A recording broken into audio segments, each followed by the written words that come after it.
I did the ride see the when the ground there we down across we down.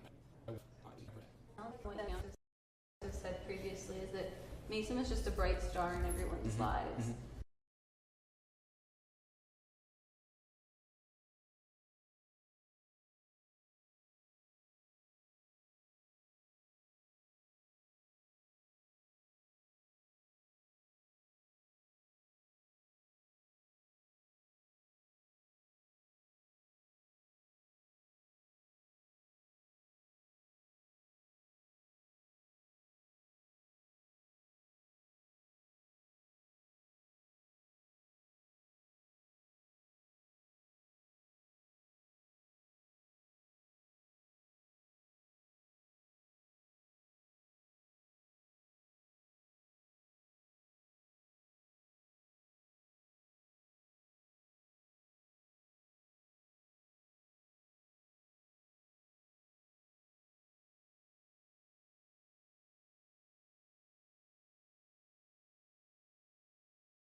How are you coping? How are you feeling knowing this has happened?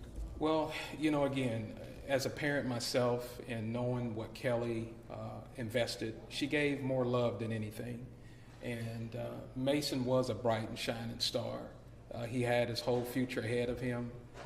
He was excited about going to the University of Pittsburgh. And we were excited to come and watch him play. Unfortunately, that's all been extinguished. It took less than 5 minutes to wipe all that away. So it's been very difficult on the family. Still no interactions with Trey's family?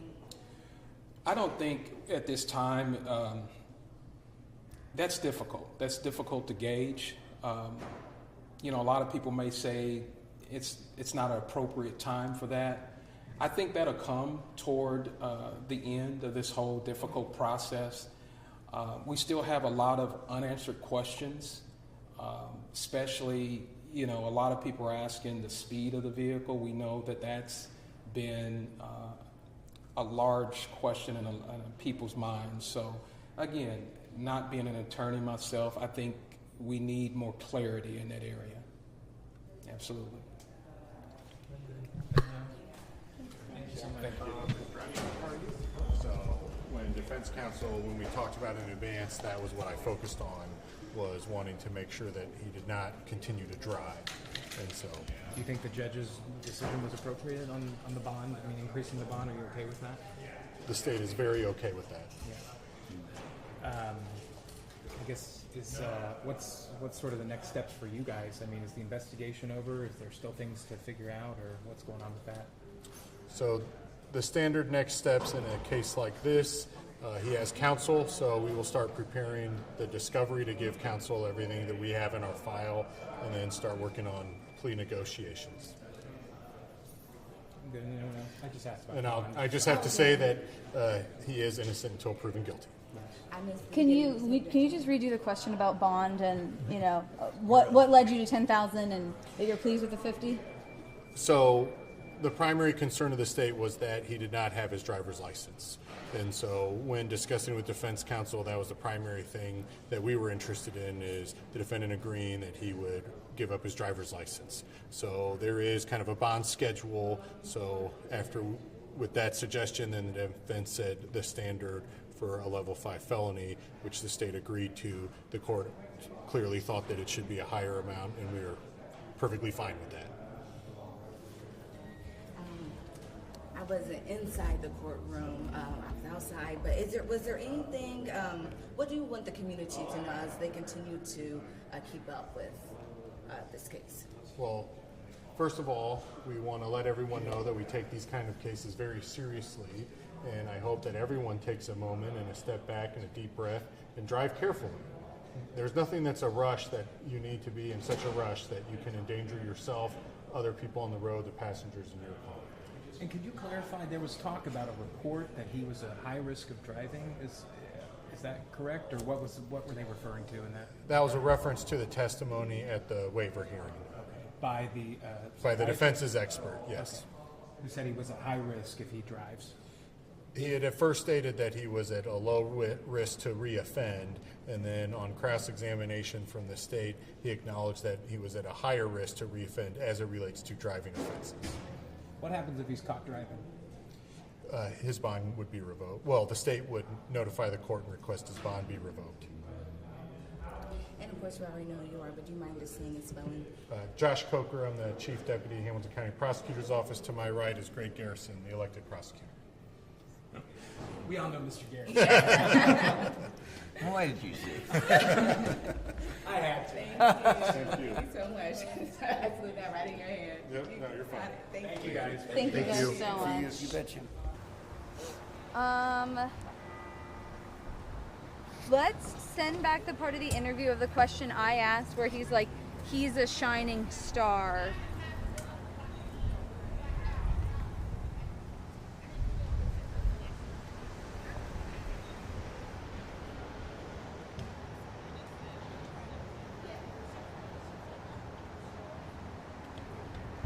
What are you thinking about doing for your live show? I'll just say this was, I'm gonna write something down in a second. This was a preliminary hearing. I'll probably say something like Trey Williams was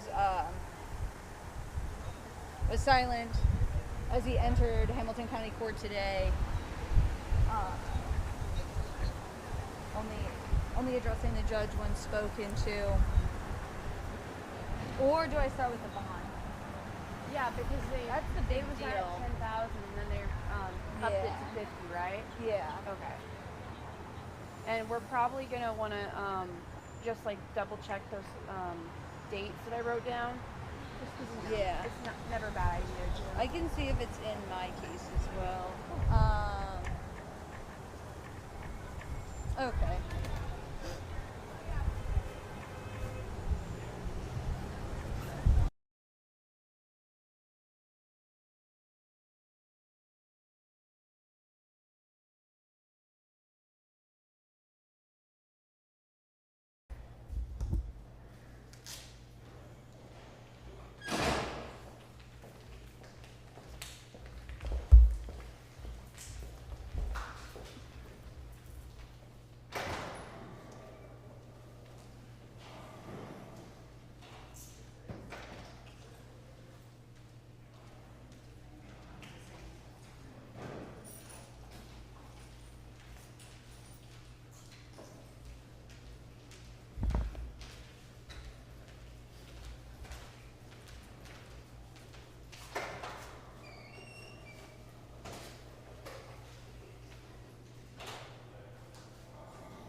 To be, in this position.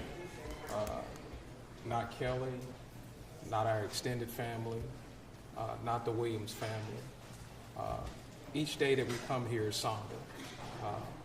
If we could have Mason back, we would. I think the thing that makes it hard for the family to deal with is that it could have been avoided. Mason's graduation is this week. It's weighed heavy on the family. But again, each day that it brings us closer to justice for Mason. How do you feel about the judge saying he needs a higher bond than what even the prosecutor was asking for? I think that was appropriate due to the level of the offense that's occurred. So I thought that was appropriate. What was it like for you guys to see Mr. Williams in court? I know this has happened before, but this is adult court now. Yeah. What was that like for you guys? Mixed emotions, especially for Kelly. I want to make sure that she is kept out front. She's had some very difficult days. She's a great mother. She put everything she had into Mason for him to graduate early, go to University of Pittsburgh. But again, we also pray for the Williams family as well, because we know they're going through an equally difficult time. Do you feel for the parents sitting across the way there? I do. I'm a parent myself, and no parent wants to be in that situation, not on any given day. Does anybody win in this kind of situation? I think there's no winners in a case like this. They have their child or young adult that is potentially facing prison time, but we also have Mason that received a sentence of eternity. Yeah. So, And you still believe there needs to be some accountability? absolutely. I think we're dealing with a behavior that needs to be adjusted in some way, fashion. I don't have the answer to that. I think the courts and parental guidance is more focused to get that achieved. Can I have you say and spell your name for me also, just make sure? It is Ravi Murray, Rahvy, Murray, Murray. And you're Mason's uncle, correct? That is correct. And Robbie, it's still very early, but was there anything said or has there anything been said that has been surprising or that the family didn't know? How was it in court? I think the thing that was surprising was to see the video. There was a lot of whimpering and deep sadness as we saw the car traveling down the road at a high rate of speed. We saw not necessarily the impact, but we saw the car catch on fire. And that was heart-wrenching for all of us because we knew Mason died on impact. So that was tough to watch and see. I've never seen that. It sounds like, from what you've said and other family members have said previously, is that Mason was just a bright star in everyone's lives. How are you coping? How are you feeling knowing this has happened? Well, again, as a parent myself and knowing what Kelly invested, she gave more love than anything. And Mason was a bright and shining star. He had his whole future ahead of him. He was excited about going to the University of Pittsburgh. And we were excited to come and watch him play. Unfortunately, that's all been extinguished. It took less than 5 minutes to wipe all that away. So it's been very difficult on the family. Still no interactions with Trey's family? They're like fairly locked into their stations, and individual interactions in the field